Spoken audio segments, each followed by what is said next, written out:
제7원입니다. 내용을 아버지 손에 부탁하나이라는 말씀으로 하나님의 말씀을 선포하겠습니다. 인간들이 그 죽기 직전에 마지막으로 하는 말이 뭘까요? 어젯밤과 오늘 통해서 계속 살펴보고 있는데, 인간이 자기가 죽기 직전이 되면 뭐라고 그럴까요? 무슨 말을 할까요? 가장 아마 솔직한 얘기들을 할 겁니다. 고려를 창건한 태조왕건은 자기 인생의 마지막에 이렇게 말했습니다. 인생은 원래 그렇게 덧없는 것이다. 마치 솔로몬의 말과 비슷하죠. 헛되고 헛되며 헛되고 헛되니 모든 것이 헛되도다. meaningless라고 그러잖아요. meaningless 이렇게 말하거든요. ultra meaningless, everything is meaningless. 이제 헛되고 헛되 우리는 그렇게 말하지만 이제 한국말로 그 영어를 다시 번역해서 본다면 아이고 의미 없다, 의미 없다, 아무 의미 없다, 완전히 의미 없다. 그러고 죽었다는 거죠. 조선의 최고 그 절세 미녀로 됐던 분 중에 한 분이 이제 황진이라는 분이 있죠. 수많은 남자들을 유혹하고 살았던 이 황진이 마지막 말이 시체를 한 길가에 묻어 많은 사람들이 밟고 지나가게 해줘 이러고 죽었답니다. 그러면서도 마지막까지 자기의 그 생존에 나라를 팔아먹었어도 생존의 그 감각을 발휘한 사람도 있죠. 그 유명한 매국노 이완용은 친일파죠. 죽기 직전에 이렇게 말을 했답니다. 내가 보니까 앞으로 미국이 득세할 것 같으니 너는 친미파가 되거라. 반면에 이렇게 멋진 말 하신 분도 있죠. 싸움이 급하니 내 죽음을 알리지 말라. 누가 하신 말씀입니까? 이순신 장군이 하신 말씀. 고깃점을 경영했던 한 분의 아들이 그렇게 말하고 유언하고 죽었대요. 아들아, 고기 좀 잘게 썰어라. 자, 세상 사람들이 마지막에는 뭔가 자기 속에서 깊이 울분이 있었던 말 한마디를 하고 가는데, 자, 불신자들, 우리 신자들은 어떻게 할까요? 그 프랑스의 문학가였던 볼테르라는 사람이 있는데요. 이 사람은 정말 기독교를 싫어했습니다. 너무 싫어했습니다. 20년 내내 뭐라고 그랬냐면 그는 20년 이내에 기독교는 사라질 거다. 내 손으로 이 사도들이 채운 이 체계를 무너뜨려 버리겠다. 뭐 이렇게 말했던 사람이에요. 굉장히 기독교를 싫어했던 사람이죠.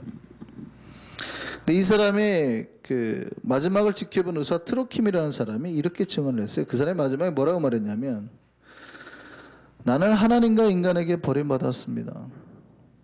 만일 당신이 나에게 6달 동안만 더 살게 해준다면 내가 가진 재산의 절반을 주겠습니다. 나는 지옥으로 갈 겁니다. 주 예수 그리스도요. 이렇게 말했대요. 그러니까 인간이 가장 솔직해질 수 있는 때가 언제예요? 죽음 앞에 섰을 때죠. 우리가 뭐 돈을 가지고 권력을 가지고 건강을 가지고 다 할 수 있을 것처럼 막 말하다가도요, 사실 우리가 죽음 앞에 딱 섰을 때 가장 인간 본연의 모습으로 돌아갑니다. 하나님이 만들었던 그 약한 자의 최고의 약한 자의 모습. 그러나 죽음 앞에서 가장 당당한 사람들이 있죠. 예, 크리스천들입니다. 그러니까 넌 크리스천이 죽음 앞에서 벌벌 떨면서 가는 것과는 정반대로 크리스천은 죽음 앞에서 굉장히 당당하게 갑니다.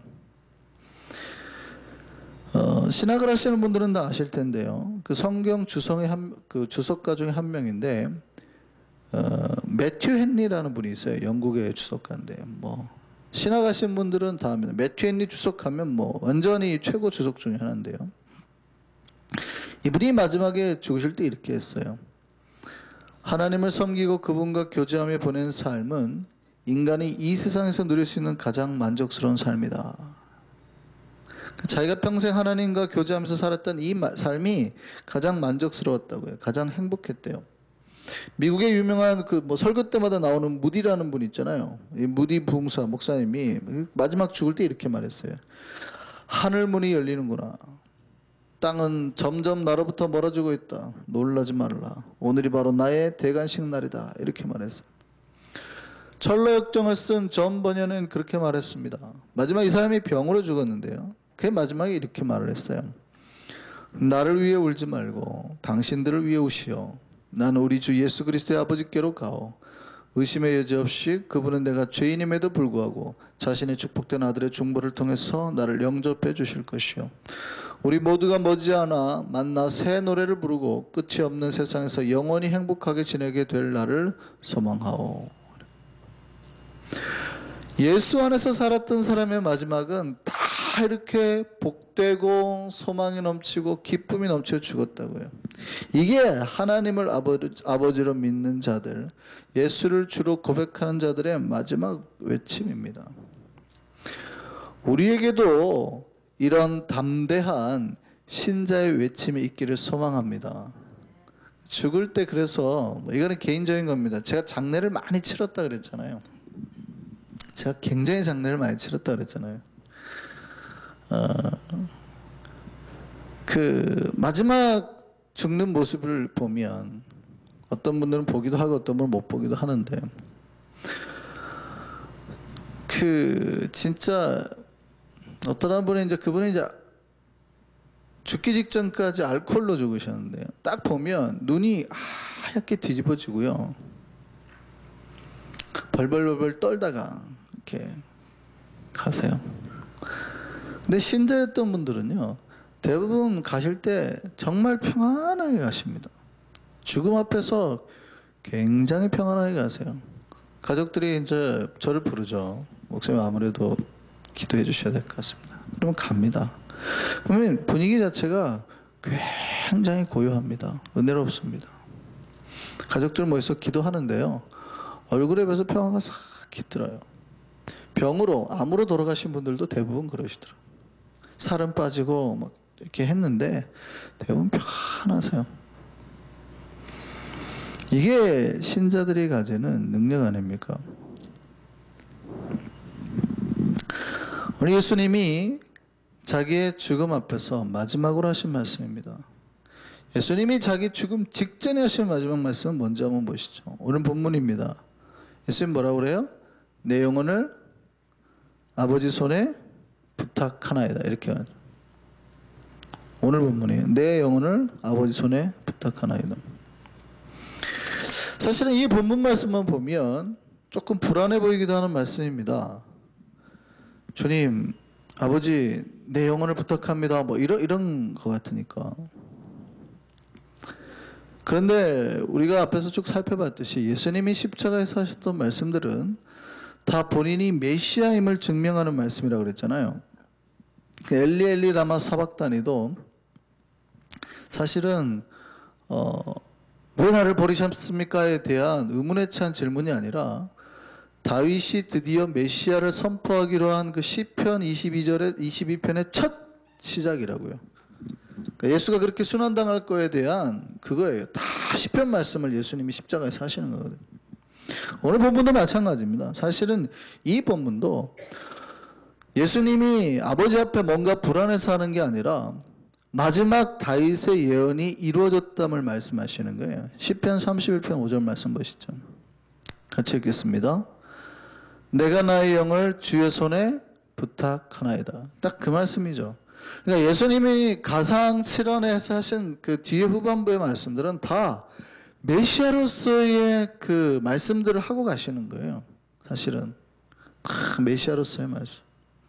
드디어 내가 마지막으로 메시아로서 이제 마지막 사명을 마치고 간다. 그러니까 마지막까지 예수의 예언을, 그 메시아의 예언을 마치고 가시는 거죠.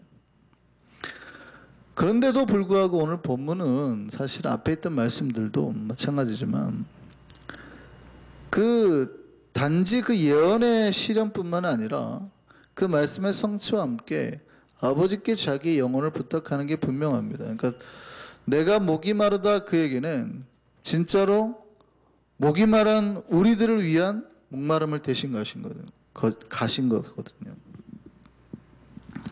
이 부탁하다라는 말의 그 헬라어가 파라티뎀인데 무슨 얘기냐면 내 영혼을 당신 앞에 내어놓습니다, 그 뜻입니다. 정확하게는 우리의 영혼을, 자신의 영혼을 하나님 앞에 증명해 내어놓겠다. 헬라어의 정확한 번역이 이렇게 돼 있어요. 내가 이 영을 당신의 두 손 안으로 맡깁니다. 예수님이 마지막으로 자기의 영을 아버지께 맡겼다는 거예요. 예수님이 십자가에서 지신 거는 우리의 그분의 그 어떤 죄와 질고가 아니라, 죄와 그 여러 가지 고통의 문제가 아니라 우리가 져야 될, 우리가 안에 있는 모든 죄와 고통을 대신 지신 거라 그러잖아요. 예수가 죽으신 거는 그가 죽을 만한 까닭이 있어서가 아니라 우리의 죽음을 대신 지신 거라 그래요. 그래서 우리가 예수의 죽음을 대속의 죽음이라 그런 말이에요. 대신 속해주기 위해서 죽으셨다 그렇게 표현하죠. 그래서 예수가 십자가를 지시고 고통을 당하고 아픔을 겪을 때 우리의 모든 마음의 문제, 그가 채찍에 맞고 그가 질고를 지실 때, 징계를 받을 때 우리의 마음이 평화를 누리고 우리가 나음을 입었다 그런단 말이에요. 이사야 53장 말씀이. 그러니까 예수가 우리가 가지고 있는 불안, 걱정, 염려 모든 것을 대신 없애셨다는 얘기예요. 우리가 이 땅에 살아가는 동안에 당할 모든 고통과 고난과 아픔을 대신 가져가셨다는 얘기예요. 우리가 반드시 죽을 수밖에 없는 존재로 죽어야 될 우리인데 우리의 죽음을 대신 죽으셔서 없애버리셨다는 얘기예요. 이걸 우리가 대속이라고 그러죠. 똑같습니다. 인간은 평생 목마를 존재란 말이죠. 근데 예수님이 우리의 목마름을 대신 지시고 목말라 하셨어요. 근데 제가 그 말 했습니다. 예수가 죽을 때 이 같이 믿고 죽으시는 분은 예수가 부활할 때 반드시 같이 똑같이 부활하게 될 거다. 이게 기독교 신앙이라고 그랬죠. 여러분이 세례를 받을 때 똑같이 물속에 들어갔다가 할 때 예수가 물속에 들어갔다가 나오셨던 것처럼 여러분 똑같이 물속에 들어갔다 나와야 된다 그랬잖아요.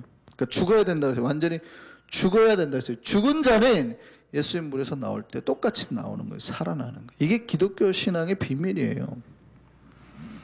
죽은 자만이 부활하는 거. 그러니까 여러분이 죽지 않으면 부활 못해요. 여러분 끝까지 살아있어 보세요. 내가 살려고 버티는 자마다 죽을 거라는 거예요. 그러니까 예수를 위해서 내 목숨을 바치는 자마다 구원받을 거라는 거예요. 이게 기독교의 비밀이거든요. 그래서 제가 자꾸 죽으시라 그러네요. 죽으시라. 제발 죽으시라. 온전히 바울이 날마다 죽노라 그랬잖아요. 그것처럼 제발 날마다 죽으시라. 그러면 그에게 날마다 구원이 선포되는 거예요. 근데 교회 안에서 막 날마다 사시려고 하는 분들이 있어요. 정반대로 가는 거죠. 마찬가지입니다. 이제 예수님이 자신의 영을 주님께 부탁하잖아요. 그 얘기는 뭐냐면 우리도 똑같이 이제 우리의 영을 주님께 부탁할 수 있는 존재가 되었다는 거예요. 우리도 이제 감히 우리의 영혼을 당당히 아버지께 부탁할 수 있게 됐다는 겁니다. 우리가 죽을 때 두려워서 덜덜 떨면서 죽을 필요가 없고 내 영혼을 당대히 아버지 내 영혼을 이제 주님께 맡깁니다 라고 당당히 말할 수 있는 존재가 되었다는 거예요. 그렇게 살게 하시려고 예수께서 그렇게 하셨다는 거예요. 하나님께 맡긴 영혼은 안전합니다. 믿으십니까? 왜냐하면 아무도 아버지 손에서 그 영혼을 뺏을 자가 없어요. 내가 내 영을 지키려고 해보세요. 쉽게 뺏겨버리죠. 쉽게. 아버지께 맡기면 우리 영혼의 안전할 줄 믿습니다. 요한복음 10장 말씀 보시죠. 내가 그들에게 영생을 주노니 영원히 멸망하지 아니할 것이요 또 그들을 내 손에서 빼앗을 자가 없느니라. 그들을 주신 내 아버지는 만물보다 크심에 아무도 아버지의 손에서 빼앗을 수 없느니라. 할렐루야.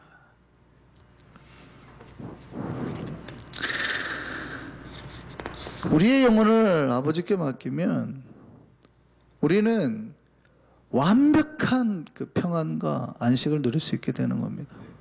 그래서 신자들은 매일의 삶에서 그런 기도를 해야 돼요. 주님 내 영혼을 주께 의탁합니다. 유대의 아이들은 실제 잠자기 전에 그런 훈련을 받는다 그러죠. 내 영혼을 주님께 부탁합니다 라는 기도를 하고 꼭 자게끔 훈련 받는다 그래요. 사실 우리가 그런 훈련하는 거 중요합니다. 제가 그런 말씀 드렸죠. 사실은 하나님 우리에게 잠을 주시는 것은 피로 회복의 은혜도 있지만 잠을 자는 것은 언제나 죽음을 연습하는 거거든요. 인간은 죽음 앞에서 가장 솔직해진다고 그랬잖아요. 가장 겸손해진다고 그랬잖아요. 그러니까 유대인들은 항상 죽음을 성경을 보면 잠으로 표현하거든요. 스데반이 돌 맞고 죽을 때 그가 잠이 들었다 이렇게 표현해요. 고린도서 보면은 너희들 중에 잠자는 자가 많았다 이렇게 표현하거든요. 그 얘기는 진짜로 잠자는 자가 많았다는 게 아니라 너희 중에 죽은 자가 많았다는 얘기예요. 교회 안에 이렇게 굶어서 죽어가는 자들이 많은데 자기들끼리 부자들이 많이 모여가지고 막 성찬한다고 모여가지고 막 파티를 하더라는 거예요. 그냥 바울이 화를 낸 거죠. 너희들 안에 잠자는 자도 많다. 그러니까 그 잠자는 자라는 거는 진짜로 잠잔다는 표현이 아니라 너희들 안에 죽은 자도 있다니. 니네 공동체 안에 막 저렇게 굶어서 죽어가는 자들도 있는데 니들은 모여서 파티하고 있어? 이런 얘기거든요. 그러니까 유대인들은 잠을 뭐라고 봤냐면 죽음의 그 가장 작은 모습으로 봤어요. 그래서 유대인들은 아이들에게 가르칠 때 꼭 잠자기 직전에 내 영혼을 하나님께 부탁합니다. 이런 기도하고 자게 만들었고, 제가 그 말씀 드렸잖아요.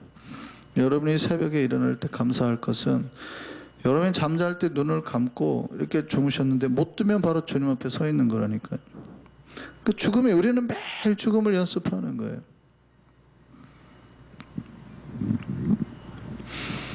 그래서 하나님이 우리에게 잠을 주시는 겁니다.